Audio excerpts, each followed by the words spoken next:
come to question 2. Question 2 says if you were traveling at the speed of light next to a beam of light, the beam would appear to be what? A says appear to be at rest, a relative rest, traveling beside you at an equal speed.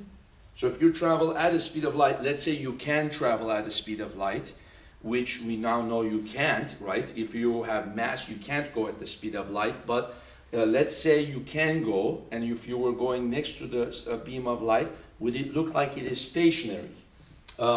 B says it would still travel away from you, but at a speed less than c. C is the symbol that we use for the speed of light. And then choice C says it will travel away from you at the speed of light c.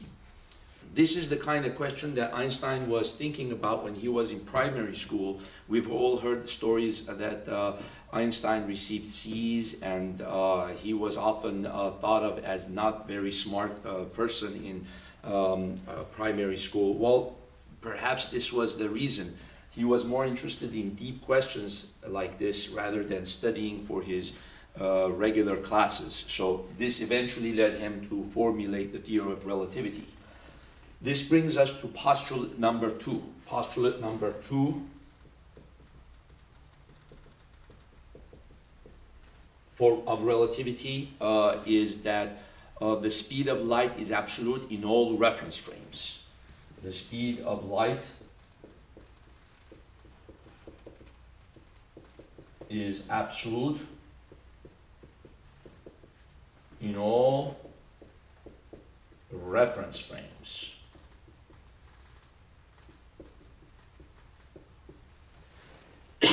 In a particular, special theory of relativity is dealing with inertial reference frames. Reference frames that are going by each other at constant speeds, right? General theory of relativity is dealing with accelerating reference frames, and then that's where gravity comes in and other things. So we'll talk about that later on.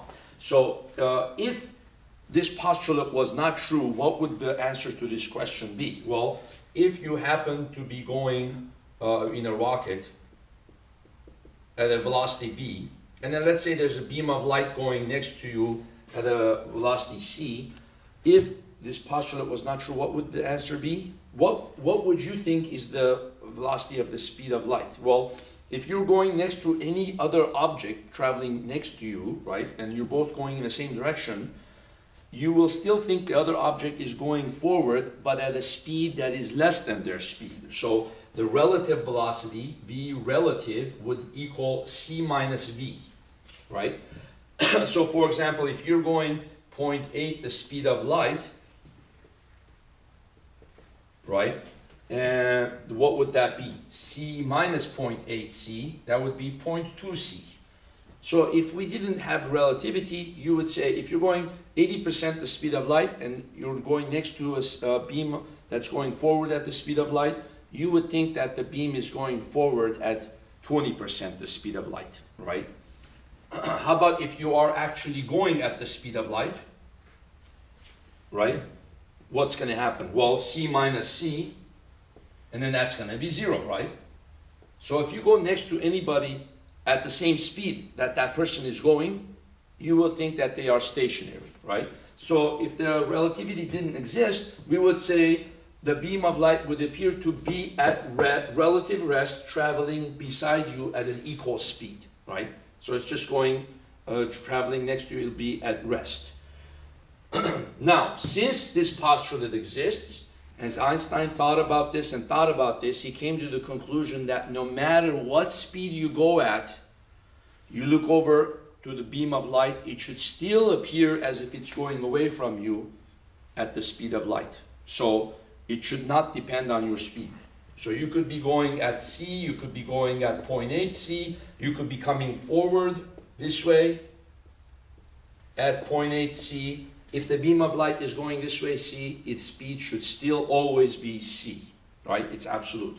So the answer is going to be travel away from you at the speed of light. So that's the choice, right?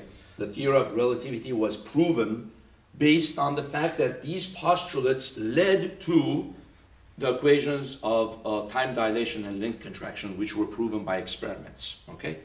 So we'll get into those more later on. Thank you very much.